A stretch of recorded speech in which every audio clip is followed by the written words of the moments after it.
క్రీస్తునందు ప్రియులారా, మీకు శుభములు వందనములు తెలియజేస్తున్నాను.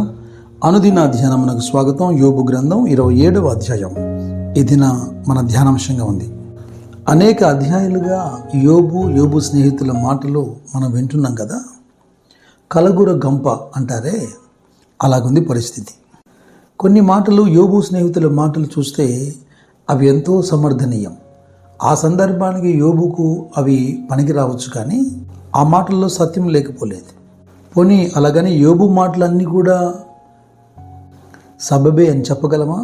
కొన్ని చోట్ల తాను కాస్త తూలినట్లుగా మాటల్లో అనిపిస్తుంది. ఇక్కడ ఒక ప్రాముఖ్యమైన కారణాన్ని మనం గుర్తించాలి. యోబు శోధించబడ్డాడు. అయితే ప్రతిదినం స్నేహితుల మాటల ద్వారా శోధించబడుతూనే ఉన్నాడు. కొంతవరకు తన స్నేహితులతో వాదించిన పిదప యోబు మౌనంగా ఉంటే మంచిదేమో అనిపించింది.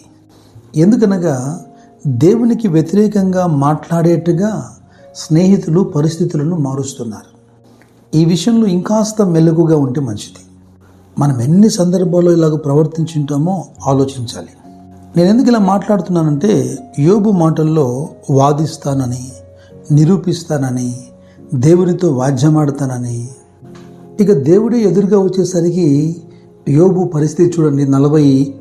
40వ అధ్యాయంలో 4వ వచనంలో, చిత్తగించుము, నేను నీచుడను, నేను నీకు ఏమని ప్రత్యుత్తరం ఇచ్చేదను, నా నోటి మీద నేను చేతిని ఉంచుకుందను అంటున్నాడు.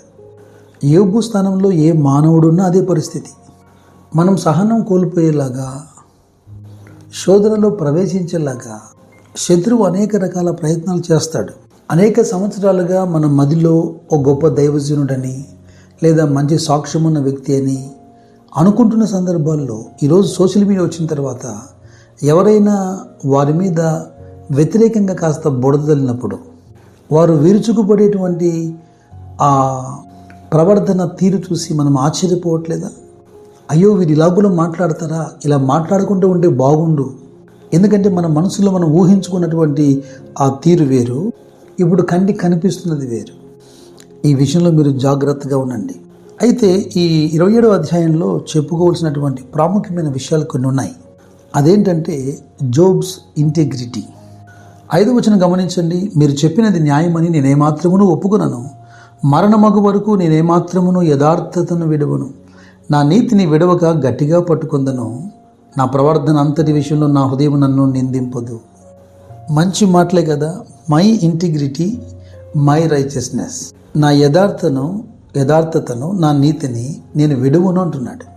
శరీరం అంతా కురుపులతో బాధపడుతూ మరణావస్థలో ఉన్నటువంటి యోబుతో 2వ అధ్యాయంలోని 9వ వచనంలో యోబు భార్య అన్న మాట, నీవు యథార్థతను విడవవా? యథార్థతను విడిచిపెట్టి దేవుణ్ణి దూషించి మరణం కమ్మని. యోబు ఈ విషయంలో తరచూ జవాబిస్తూనే వచ్చాడు. 13వ అధ్యాయంలో అంటాడు, 15వ వచనంలో, ఆయన నన్ను చంపినను నేను ఆయన కొరకే కనిపెడతానని. ఈ విధంగా అందరూ మాట్లాడలేకపోవచ్చు, కానీ అపోస్తుల కార్యంలో మనము 24వ అధ్యాయంలో చూస్తే 16వ వచనంలో పౌలు అంటున్నాడు, ఈ విధమున నేనును దేవుని ఎడలను మనుషుల ఎడలను ఎల్లప్పుడూ నా మనస్సాక్షి నిర్దోషమైనదిగా ఉండినట్లు అభ్యాసము చేసుకొనుచున్నాను. ఎంత అద్భుతకరమైన మాట ఇది. 23వ అధ్యాయంలో 1వ వచనంలో కూడా ఈ మాటే పలుకుతున్నాడు. మహాసభ ఎదుట నిలబడినటువంటి పౌలు, సహోదరులారా, నేను నేటి వరకు కేవలం మంచి మనసాక్షి గలవాడినై దేవుని ఎదుట నడుచుకుంటున్నాను అని చెప్తున్నాడు. కేవలం మనుషుల ఎదుట మాత్రమే కాదు, దేవుని ఎదుట కూడా. ఈ అభ్యాసము ఒక యోబులో కాదు, ఒక పౌలులో కాదు, అందరిలో కొనసాగాలి. ఇదేదో నోటి సామెతగా చెప్పేది కాదు, కానీ ఇలా చెప్పేదానికి చాలా ధైర్యం ఉండాలి. యోహాను భక్తుడు తన పత్రికలో చెప్పినట్టుగా, మొదటి పత్రిక 3వ అధ్యాయం 20-21 వచనాల్లో, మన హృదయము మన మీద నేరస్థాపన చేయనప్పుడు, దోషారోపణ చేయనప్పుడు దేవుని ఎదుట మనం ఇటువంటి ధైర్యాన్ని కలిగి ఉంటాం. నీతిమంతులు కొంతకాలము శ్రమ పడవచ్చు, ఆయనను యథార్థవంతులు తప్పగా వర్ధిల్లుతారు. నీతిమంతులైతే కీర్తన 92:12-13లో చెప్పబడినట్టుగా ఖజూర వృక్షం వల్లే మూవ్ వేస్తారు, లెబానోను దేవదారు వృక్షం వల్లే ఎదుగుతారు, యెహోవా మందిరంలో నాటబడిన వారై దేవుని ఆవరణములలో వర్ధిల్లుతారట.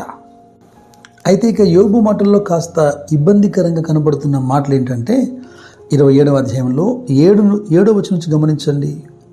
నాకు శత్రువులైన వారు దుష్టులుగా కనబడుదురు గాక, నన్ను ఎదిరించు వారు నీతి లేని వారుగా కనబడుదురు గాక. దేవుడు వాని కొట్టివేయినప్పుడు, వాని ప్రాణం తీసివేయినప్పుడు భక్తిహీనునికి ఆధారం ఏది? వానికి బాధ కలిగినప్పుడు దేవుని వాని మొర వినునా? వాడు సర్వశక్తిని యందు ఆనందించునా? వాడు అన్ని సమయంలో దేవునికి ప్రార్థన చేయునా?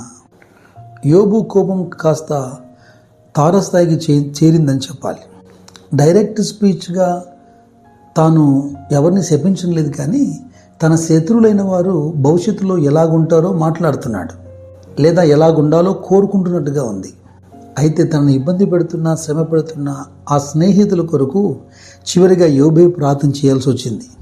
ఈ విషయంలో యోబును స్నేహితులను ఇద్దరిని కూడా దేవుడు సరిచేశాడని చెప్పాలి. యోబు స్నేహితులను దేవుడు క్షమించేశాడు. వారు యోబును తప్పుగా అర్థం చేసుకున్నారని దేవునికి తెలుసు. యోబు గ్రంథం 42వ అధ్యాయంలో యోబు స్నేహితులకు దేవుడే చెబుతున్నాడు, నా సేవకుడైన యోబు మీ నిమిత్తం ప్రార్థన చేస్తాడు గనక మీ అవివేకమును బట్టి నేను మిమ్మల్ని శిక్షింపకుండా ఉన్నట్లుగా అతని ప్రార్థన నేను అంగీకరిస్తానని.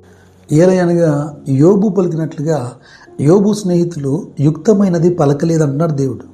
మీరు ఇక్కడ ఒక సున్నితమైన విషయాన్ని గుర్తించండి.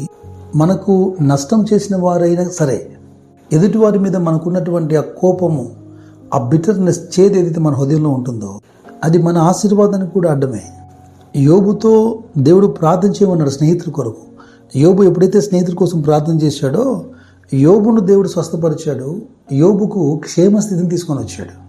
అందుకే ప్రకటన గ్రంథం 3వ అధ్యాయంలో 11వ వచనంలో చాలా స్పష్టంగా లేఖనం అంటుంది, నీకు కలిగిన దాన్ని గట్టిగా పట్టుకొనమని.